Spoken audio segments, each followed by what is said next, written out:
আসসালামু আলাইকুম রহমতুল্লাহ। নতুন একটি ভিডিওতে আপনাকে স্বাগতম। দর্শক, খুবই গুরুত্বপূর্ণ কিছু ভিডিও নিয়ে আজকে আমি আপনাদের সামনে উপস্থিত হয়েছি। দর্শক, অনুরোধ থাকবে ভিডিওটি না টেনে শুরু থেকে শেষ পর্যন্ত মনোযোগ সহকারে দেখতে থাকুন। তাহলেই ভিডিওর মূল রহস্যগুলো জানতে পারবেন, বুঝতে পারবেন। দর্শক, চলুন ভিডিওগুলো দেখে আসি। তবে তার আগে বলবো, যারা এখনো আমাদের চ্যানেলটি সাবস্ক্রাইব করেননি তারা আমাদের চ্যানেলটি সাবস্ক্রাইব করে পাশে থাকা বেল আইকন বাটনটি বাজিয়ে দিবেন। এবং ইতিমধ্যে যারা আমাদের চ্যানেলটি সাবস্ক্রাইব করেছেন তাদেরকে অসংখ্য অসংখ্য ধন্যবাদ। দর্শক, চলুন কথা না বাড়িয়ে ভিডিওগুলো ধারাবাহিকভাবে দেখে আসি।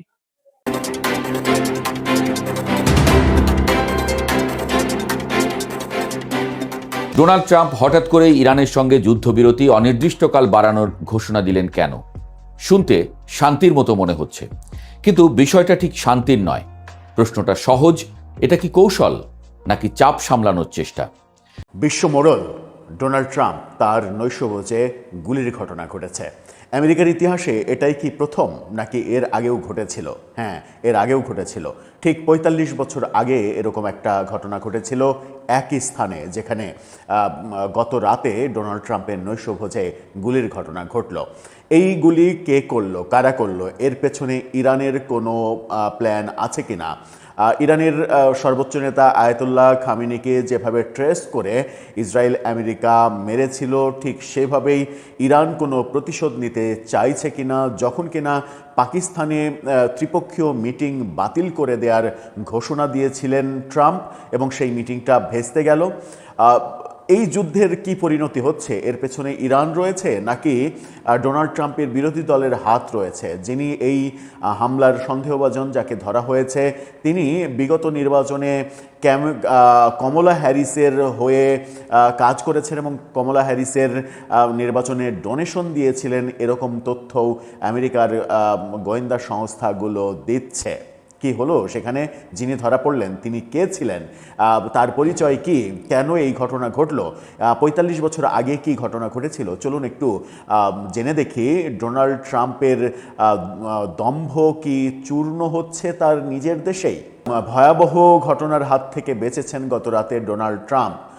নৈশভোজে গুলির ঘটনা ঘটেছে এবং তাকে নিরাপদে সরিয়ে নেওয়া হয়েছে। সেখানে তার স্ত্রী এবং মন্ত্রিপরিষদের সদস্যরাও ছিলেন।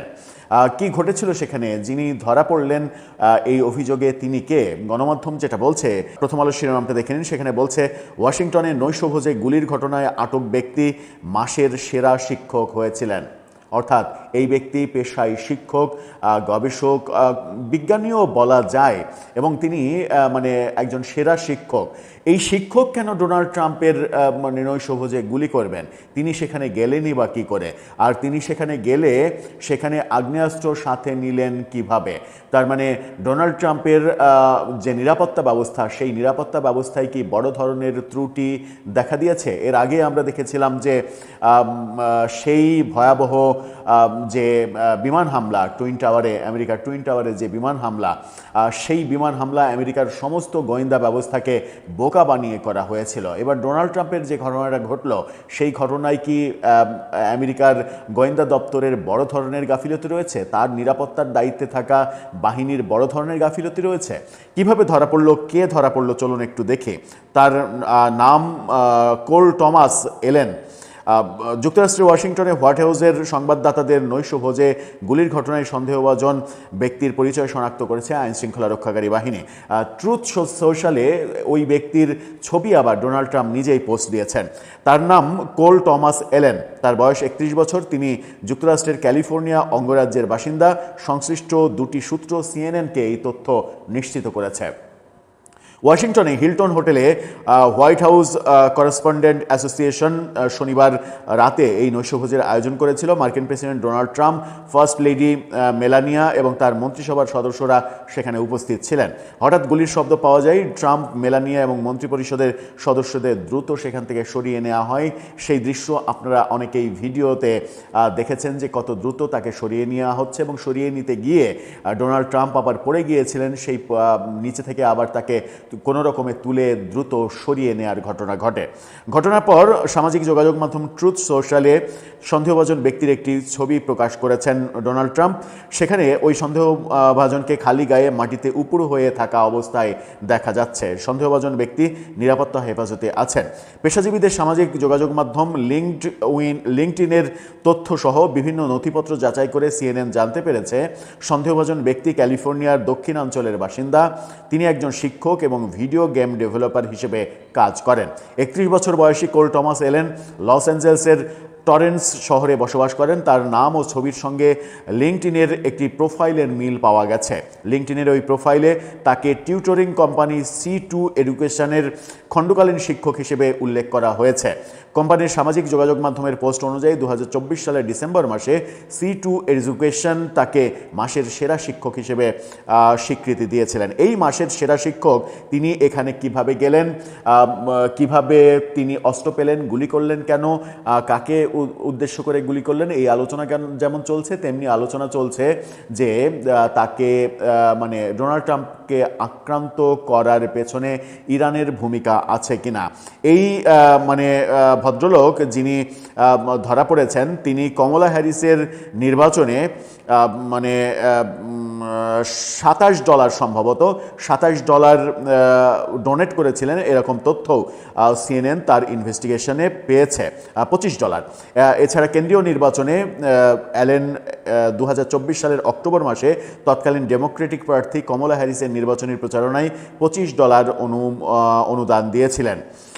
এই মানে কমলা হ্যারিসের নির্বাচনে অনুদান দিয়েছিলেন, তার মানে তিনি কমলা হ্যারিসের দল করেন, ট্রাম্প তার বিরোধী দল।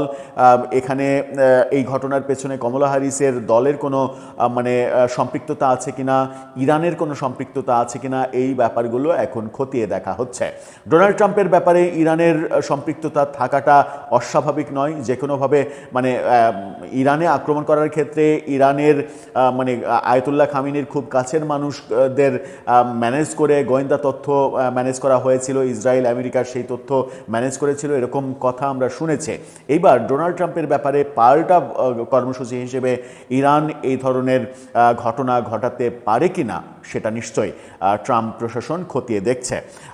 আমরা 45 বছর আগে একটু ফিরে যাই। 45 বছর আগে ঠিক একই যে আনন্দবাজার নিশ্চিত করছে, এই শিরোনামটা দেখে নিন।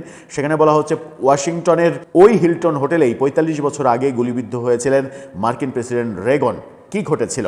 1981 সালের 30 মার্চ আমেরিকার তৎকালীন প্রেসিডেন্ট রোনাল্ড রেগনের উপরে হামলা হয়েছিল হোয়াইট হাউসের অদূরে হিলটন হোটেলে। এবার সেখানে নিশানা করা হলো ডোনাল্ড ট্রাম্পকে। অর্থাৎ 45 বছরের ব্যবধানে দ্বিতীয়বারের মতো ঘটনা, তাও আবার ওই হিলটন হোটেলে একই জায়গায়। এর আগে আমেরিকার প্রেসিডেন্ট রেগন আক্রান্ত হয়েছিলেন এবং গুলিবিদ্ধ হয়েছিলেন। এবার ডোনাল্ড ট্রাম্প বেঁচে গেলেন, তাকে সরিয়ে নেওয়া হলো মানে জায়গা থেকে নিরাপদ স্থানে। এই যখন অবস্থা তখন মানে অনেকেই সামাজিক যোগাযোগ মাধ্যমে লেখালেখি করছেন যে বিশ্ব মোড়ল ডোনাল্ড ট্রাম্পের চেহারা তখন মনে হচ্ছিল যে রাজ্যের যত মানে দুশ্চিন্তা, রাজ্যের যত অসহায়ত্ব, পৃথিবীর যত অসহায়ত্ব, সেই অসহায়ত্ব তার উপরে ভর করেছিল। দর্শক, আপনি এটাকে কিভাবে দেখছেন? মানে এটাকে কি অহংকারের পতন হিসেবে দেখছেন, নাকি এটাকে বিচ্ছিন্ন ঘটনাই ভাবা যেতে পারে?